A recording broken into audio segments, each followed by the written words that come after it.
invasion was understood to be an action taken to demonstrate that this program for global domination by force and crushing of any potential challenge was meant extremely seriously.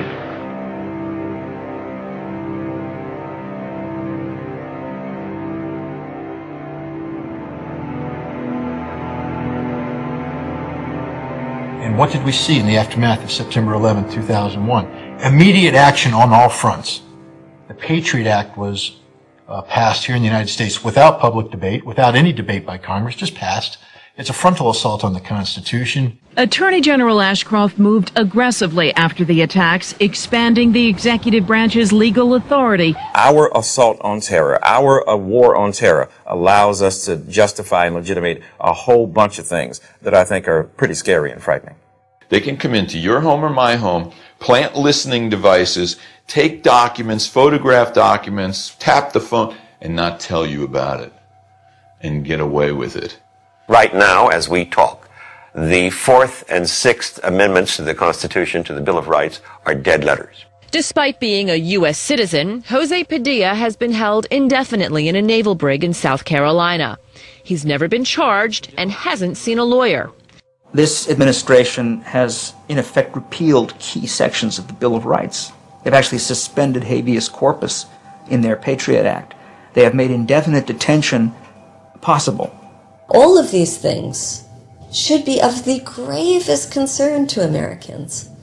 And yet it's being done all under this guise of fear. We have to do this because the terrorists are lurking behind every door. Today, the Justice Department did issue a blanket alert. It was in recognition of a general threat we received. This is not the first time the Justice Department have acted like this. I hope it's the last. But given the attitude of the evildoers, it may not be. The more we're afraid, the more you ask us to give. Patriot Act 2, enhancements to the Patriot Act.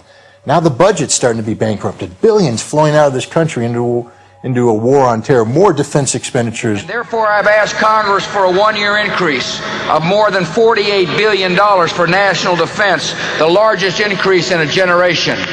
Perpetual war, the loss of civil liberties, the lack of trust in government because they don't tell the truth.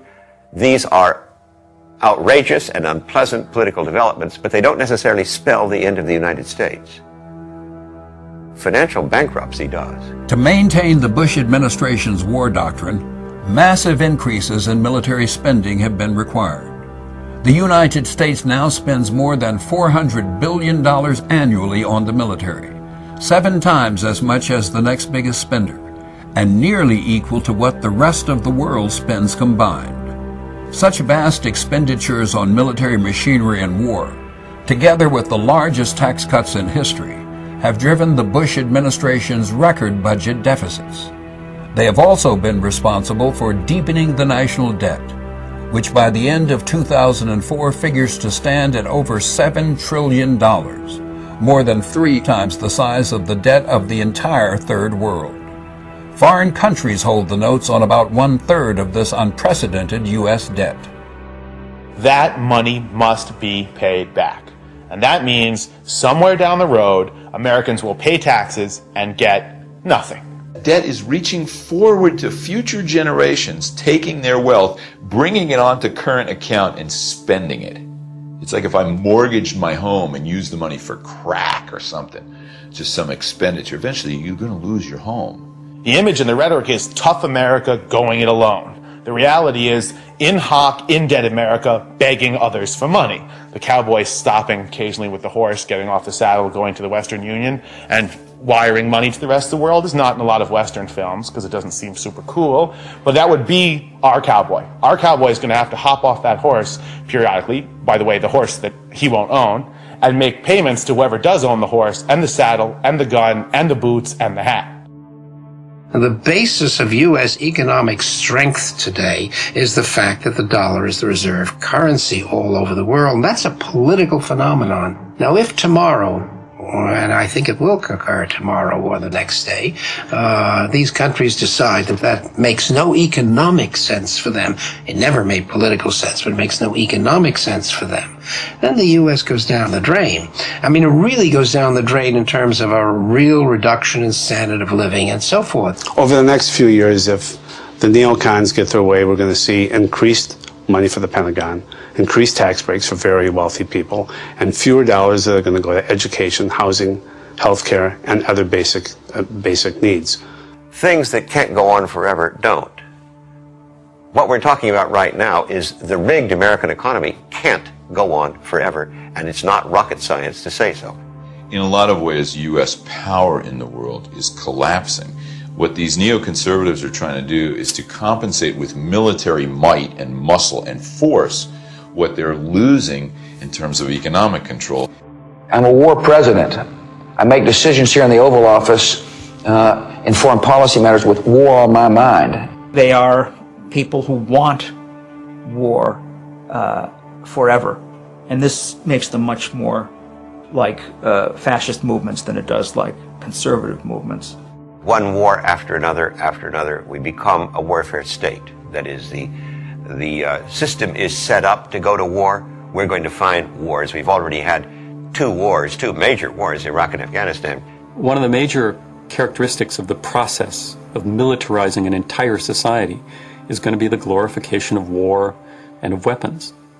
A Hollywood set designer was brought in to create a $200,000 backdrop for official war briefings. In USA Today and in the major network coverage and so forth, you have this very elaborate computer-generated graphic sort of coverage of the different U.S. Air Force and Army planes and gunships and helicopters and very snazzy weapons of all descriptions. Well, it's quite amazing. I've fallen almost in love with the F-18 Super Hornet because it's quite a versatile plane.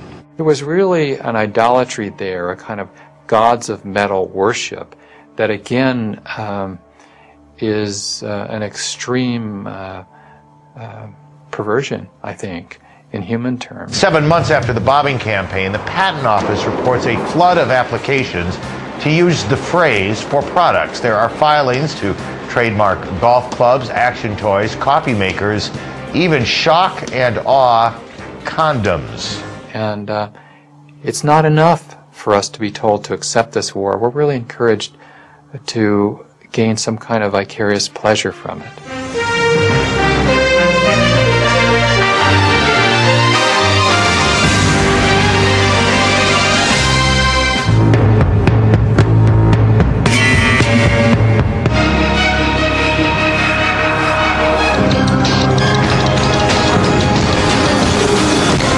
Full-length DVD presented by Tom Brokaw, Operation Iraqi Freedom.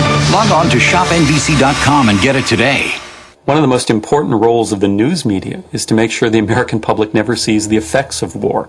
So we see the tanks from which the shells are fired. We see the soldiers firing those shells. We don't see the people killed and maimed by those shells. The American public has received a very one-sided view of war. I, for one, don't think that we should censor photographs of people who are wounded or dead. I think we should see them in living color every single night. You know, now they hide behind it. Well, that's, you know, that would be insensitive.